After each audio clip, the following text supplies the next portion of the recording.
I've come so woefully underprepared. Yeah, but Besides that gym bag. But this is fighting stuff. I'm thinking you're always like Baywatch. He always has the thirst shorts, looking good on the machine. Bro, I ain't got trainers. I've got, this is just full of oil and moisturizer. Exactly. I ain't got trainers. I only got Thai boxing shorts. I'm gonna look like a weirdo. It's fine. It's fine. I have no confidence issue. I can deal with it. We're gonna do a little bit of weights, and then you're gonna show me a couple of fighting tricks. He's gonna beat me up. Iron Mike Thurston. I better look like you by the end of this.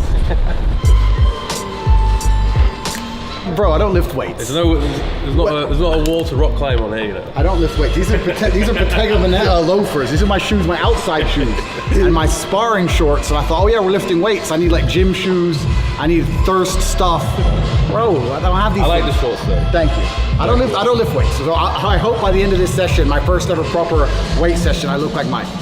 My first one. Again, one's no enough. chest pump. One's enough. It's interesting, like when I walk in the gym, I feel like I'm at home. Like this is my natural habitat. I imagine you have the same feeling as soon as you walk into a ring. Fight ring, yeah. Yeah. A gym like this is unusual for me because even when I was professionally fighting, I never had a strength routine. I never lifted weights. I didn't have a strength and conditioning coach. To this day, I don't know how strong I am. I've never tried a one max bench. Never done none of this stuff. I used to. You're a kickboxer. Kickboxer. So 4-time champ. 4-time world champion. And I used to do push-ups, shadow boxing with maybe 4 or 5 kilos, running with 4 or 5 kilos, weighted vest sometimes, and I used to do lots and lots of burpees in the weighted vest. But I never had any static weights ever. Yeah. Just lots of punching people in the head. That was it. And And kicking people in the head. Lots of sparring. Lots of that kind of thing. So it's interesting. I'm actually curious. I'd love to find out, you know, how strong I am overall. We'll see, because my diet's trash as well. You like to drink quite a bit, smoke cigars. Drink, smoke.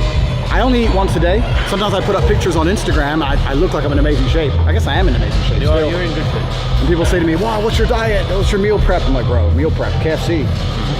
My diet's not great. But I think because I trained so hard when I was young, when I was 20s, you build a base, and then as long as you're not an idiot, you can't lose it, you don't mess it up. So I just do a little bit here and there. Yeah, also for 10 years I didn't drink, so now is my really? chance. Yeah, because I was fighting. So now I drink a bit, but I'm kind of getting bored of that. Moving to a new spiritual plane, Mike. When was the last time you did a bench press? Fuck knows. Long time ago. This is a 20 kilo bar, right? Yes. 20 kilo. Oh, It's gonna be hard. It's gonna be shaky. How many do I have to do? 8. I can do it. We'll see. Right. But there's technique to this, isn't there? Yeah. So then there's 2 different techniques if you want to like have a strength-focused approach and lift as heavy as possible, or if you want to try and maintain all the tension on the chest. Okay. So But I think for us today we'll just try some strength stuff. cool. I did it.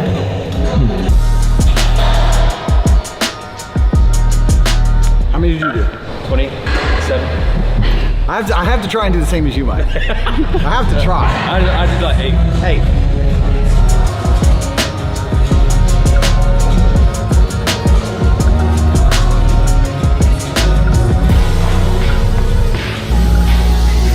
Putting it back is what's hard. I probably do maybe 1,000, about 1,000 push-ups a day I try and get through. But that's like when I'm on the computer or I'm watching TV. As soon as there's I program my mind. Like if an advert comes on, or if I've sent an email, I make myself do 20 or 30 push-ups. Well, that'll be why you maintain your frame. And I do about 1,000 a day I try and do. I don't take time out of my life to go to the gym. I just kind of try and swap it in. I've noticed about you're always doing something, you're keeping busy, which I think is impressive considering you've made the amount of money you've made, you've been successful, you still have the drive to hustle and grind. Like I wake up some days and I'm like, we'll chill today. Go to the beach by the pool. I never see you by the pool. Like you're always. I can't. You're always working. I'm jealous of. I wish I could do what you just described. Exactly. Switch up. Because if I could wake up and I try and do that, the anxiety I will have for not doing all the things I could have done will destroy the experience. I'll be sitting there thinking I could have, I should have. Yeah, see, I want more of that.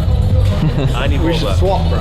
Yeah. We should swap, because I'm at a point now where I'm working for, it's pointless. Money's fruitless, I don't need it. Yeah. But I can't not do it, I have to.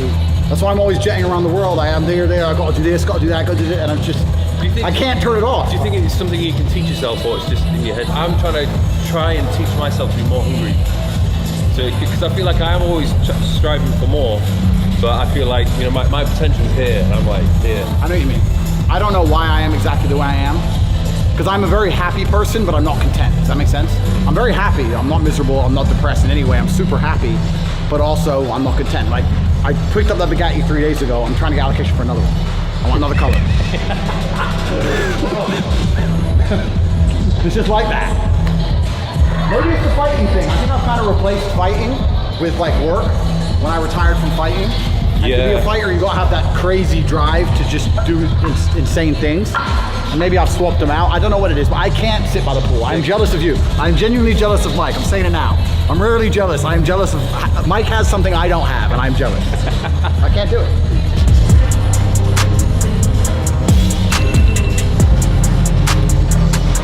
I mean, do 100 kilo, 8 times, 800 kilo. Some of my cars weigh that. What's the lightest? McLaren? That's a lie. My McLaren's about 1,100 kilo. All right, forget about the Bugatti. What's your favorite? I can't choose. You can't ask me to do that. It's like asking you to choose between all your women.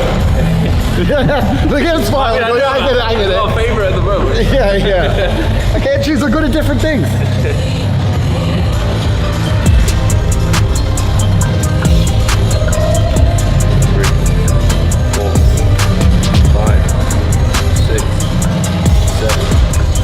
8.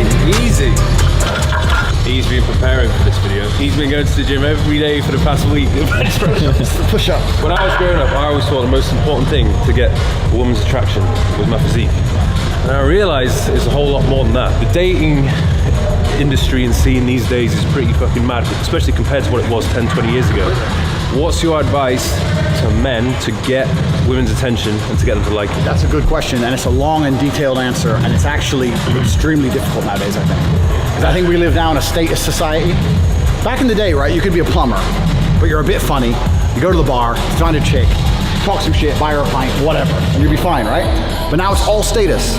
It's all status. The girls want to be like, I was with Mike Thurston. That's what they want. It's all Instagram and status. So as a man, you have to be doing something to try and improve your status. Yeah, physique is one thing, money's another thing, who you know is another thing. There's lots of different ways to do it, right?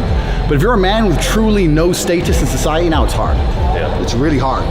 So you have to understand that as a man, you got to gear your life in a certain way. And women have more options than they've ever had before in their life. Bro, you seen a chick's inbox on Instagram? It's crazy. Yeah. And then you're just messaging her. You know what's the worst thing is? Guys DM chicks, and they don't even, it's like, hi. Like, of all the work. They don't see that like that. Like what? You think they're gonna talk to you? Like, you gotta at least try.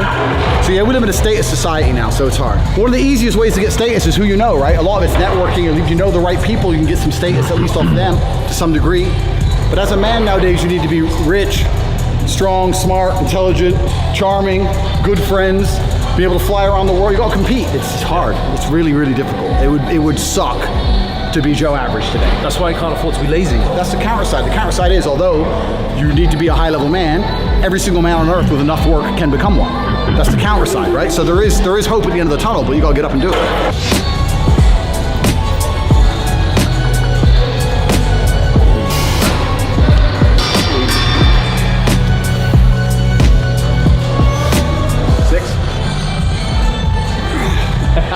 How old are you, Mike? 31. So I'm old. That's why he can do these things. How old are you? 35. Old man. When I was 31, I ran 3 marathons in a row, just like bam, bam, bam. Drunk. What do you think is the optimum age for like strength? I don't know, because I see some people can peak like when they're in their mid-30s. Yeah. Depends a lot on genetics, their lifestyle. I think it's definitely harder for me to try and keep up with the physique which I had a couple of years ago, but I still believe like to have like a fully matured physique in terms of muscle mass, you're probably looking like early to mid-30s. I think after that kind of tapers off a little bit. You know what else is similar to? My father was one of the best chess players in the world, and chess grandmasters are at their peak in their early 30s. And as they get older, they lose their skill at chess. Their cognitive ability declines. Yeah, you can't be a chess world master at 50. Your brain simply can't do it the same. Your body, and also they burn like 1,000 calories an hour or something when they're playing chess because their brain's like going crazy. Yeah, it's nuts. Oh, right. Yeah, it's nuts. So yeah, there's a limit in chess as well. Right, how many? 6. 6.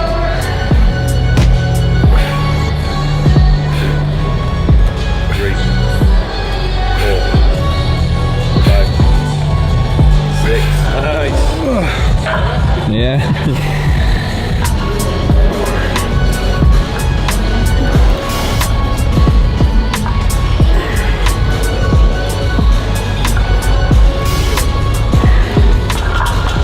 starts to get heavy for me. 4? Yeah. So I do this, I've done myself proud. And I've proved that if you do 1,000 push-ups a day like a weirdo while at your computer, building an empire to make millions and millions of dollars a month that you don't even need, that you can stay in fantastic shape. That's what I'm trying to prove here. Have you got a pull-up bar at home as well? Pull-up bar. I have a pull-up bar, yeah. But I don't do that many pull-ups. I mainly just do loads of push-ups. If I ever do weights, I'll put on like a 30 kilo vest and do burpees, which sounds easy. It's fucking die. Well, normal burpees is not easy. Bro, burpees are hard. They're hard. When my coach used to make me do burpees, I hated it. It was the worst thing ever. A 30 kilo vest and he'd say like 200 burpees and it'd take you like fucking an hour to finish them. Because after like 25, you're just a mess. You're just on the floor sweating. It's ridiculous. 1, 2, 3. Oh. Yeah. Easy. I'm a weightlifter now. I look like Mike. I look like Mike. We're gonna have to start. We're gonna start. If you hadn't been a kickboxer, could have been a Mr. Olympia. Maybe. Probably would have got paid a lot more. Fucking kickboxing's a waste of time for money. Well, if you do Olympia, it's only worth it if you're top. It's the same. It's the same in fighting. Like everyone knows Conor McGregor and all those guys, but there are so many people who could whoop his ass in Dagestan or some place you never heard of, and they're broke, right? Fighting's kind of like modeling. The top supermodels are super rich, and there's a whole bunch of models that are just broke. Yeah. Same with musicians. How many talented musicians you never hear of, or so yeah, it's a hard sport to make money.